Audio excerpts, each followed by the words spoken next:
Witam serdecznie, kontynuujemy nasz cykl ze Stanami Zjednoczonymi, historia po poszczególnych stanach i dzisiaj zapowiadałem, że porozmawiamy o Michigan.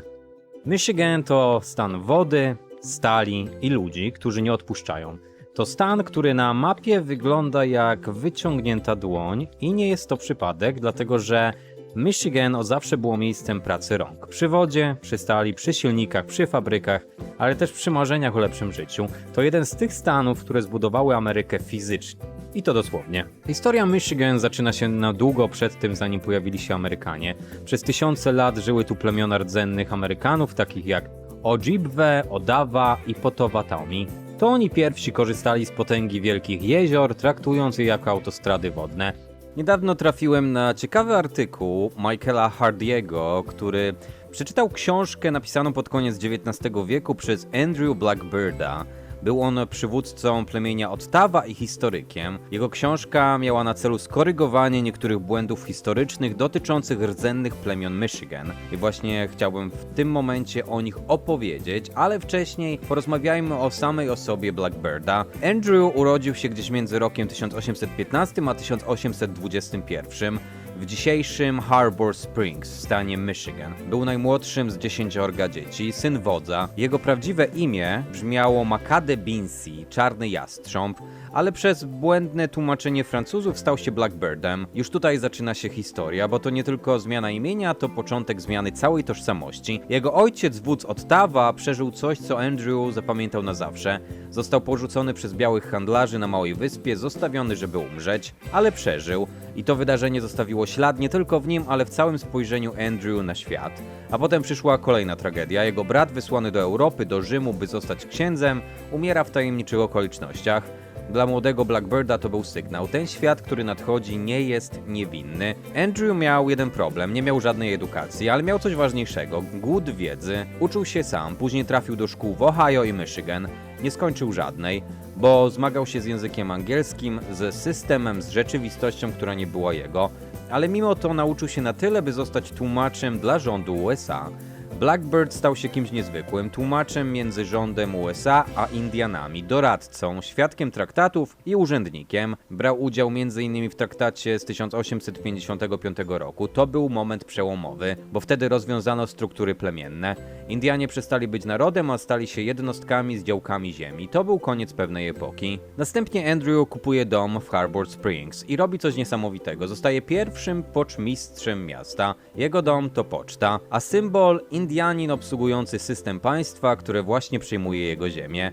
Ale historia ma ciąg dalszy. Gdy zaczęło przybywać białych osadników, zaczęli domagać się jego usunięcia i w końcu został zwolniony nie przez brak kompetencji, a przez uprzedzenia. W 1887 roku publikuje książkę Historia plemion Ottawa i Chippewa w Michigan. I to nie jest zwykła książka, to historia jego ludu, opis życia przed kolonizacją, legendy, język i autobiografia. Jedna z pierwszych książek napisana przez rdzenną osobę o własnym narodzie. Blackbird opisuje tam świat, który już nie istnieje. Pełne lasy, ryby w jeziorach, dzikie owoce i wspólnotę. Andrew Blackbird umiera w 1908 roku, ale jego historia nie znika, jego dom staje się muzeum. Trafia do Michigan Walk of Fame, jego książka zostaje uznana za jedno z najważniejszych źródeł, bo to nie jest tylko historia, to świadectwo. W swojej książce Blackbird krytykuje historyków i poprawia jedną ważną rzecz. Mówi, że to nieprawda, że nie było wodzów Ottawa w czasie ataku na fort podczas masakry w Mackinac. Według niego wodzowie Ottawa uratowali ocalałych Brytyjczyków, zabrali ich do Montrealu, błagali Brytyjczyków o łaskę dla Chippewa.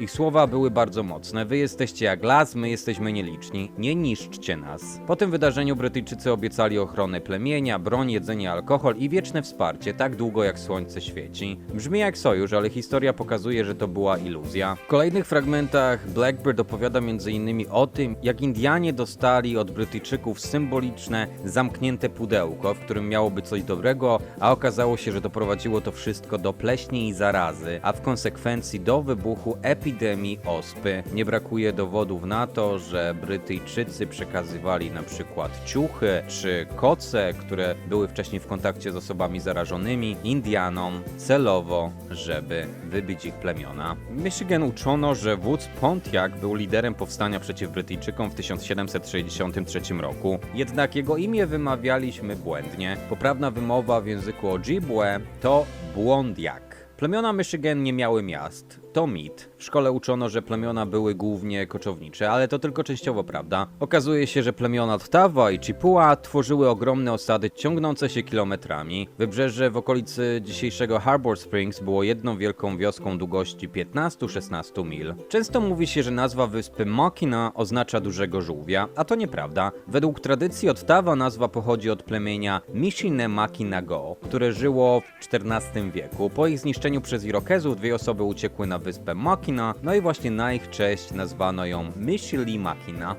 Zabójstwo indyjskiego księdza w Watykanie to jedna z najbardziej tajemniczych historii. William Makete-Binesi był rdzennym Amerykaninem, który studiował w Rzymie, aby zostać księdzem. Był wybitnym mówcą i zyskał uznanie elit. Sprzeciwiał się sprzedaży ziem plemiennych USA i planował spotkanie z prezydentem. Dzień przed święceniami w 1833 roku został zamordowany. Oficjalnie Watykan zasugerował chorobę, tętniak. Nieoficjalnie podejrzenie spisku, by uciszyć jego działania polityczne, a jego dokumenty zaginęły. Plemiona Wielkich Jezior były ze sobą powiązane. Wbrew stereotypom plemiona nie żyły w izolacji. Istniała konfederacja Rada Trzech Ognisk. Ojibwe, strażnicy wiary, Odawa, strażnicy handlu i Potowatami, czyli strażnicy ognia. Ich celem była współpraca, pokój, wspólna obrona. W szkole niemal o tym nie mówiono, ale kobiety miały ogromną władzę. Kobiety zarządzały gospodarstwami, uczestniczyły w decyzjach, miały wpływ polityczny. Matki klanowe wybierały wodzów. Łapacze snów i ich prawdziwe znaczenie pochodzą od plemienia Ojibwe. Ich funkcja to chronić przed złymi snami i przepuszczać dobre sny.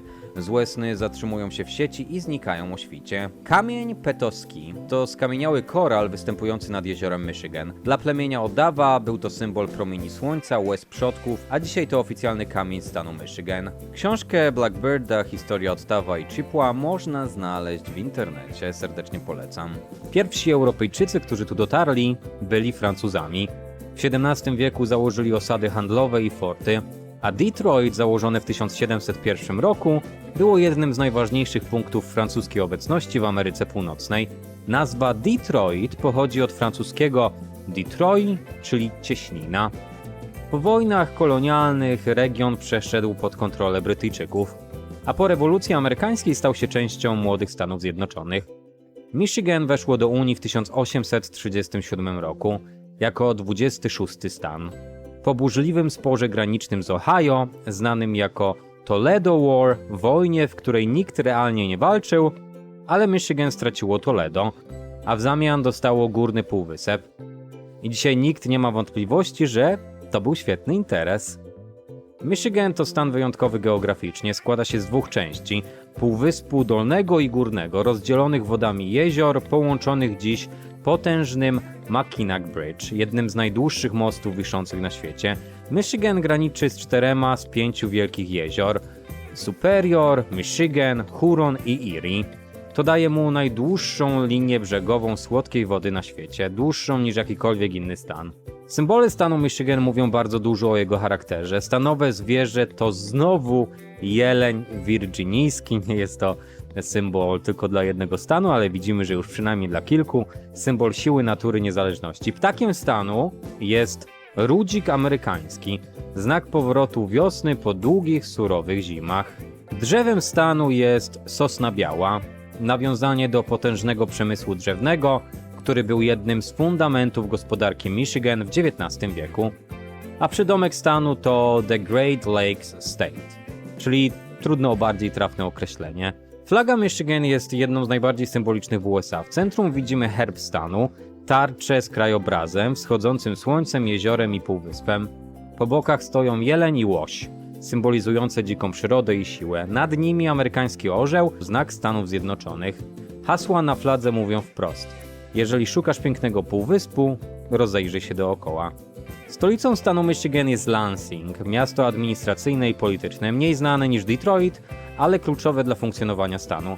Największym i najbardziej rozpoznawalnym miastem pozostaje jednak Detroit, miasto legend, wzlotów, upadków i odrodzenia. Pod względem ludności Michigan liczy dzisiaj około 10 milionów mieszkańców, co daje mu miejsce w pierwszej dziesiątce w USA. Jest to stan bardzo zróżnicowany. Wielkie miasta, małe miasteczka, przemysłowe dzielnice i ogromne obszary natury. W rankingach Michigan wypada bardzo ciekawie. To lider w dostępie do wody słodkiej. jeden z czołowych stanów pod względem produkcji przemysłowej, mimo kryzysów.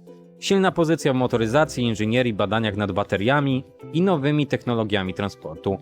Jednocześnie Michigan często zmaga się z wyzwaniami w rankingach edukacji i infrastruktury, co czyni go stanem kontrastów. Michigan odegrało kluczową rolę w historii przemysłu w USA. To tutaj Henry Ford wprowadził masową produkcję samochodów i zmienił świat pracy. Detroit stało się Motor City, czyli symbolem amerykańskiej potęgi przemysłowej.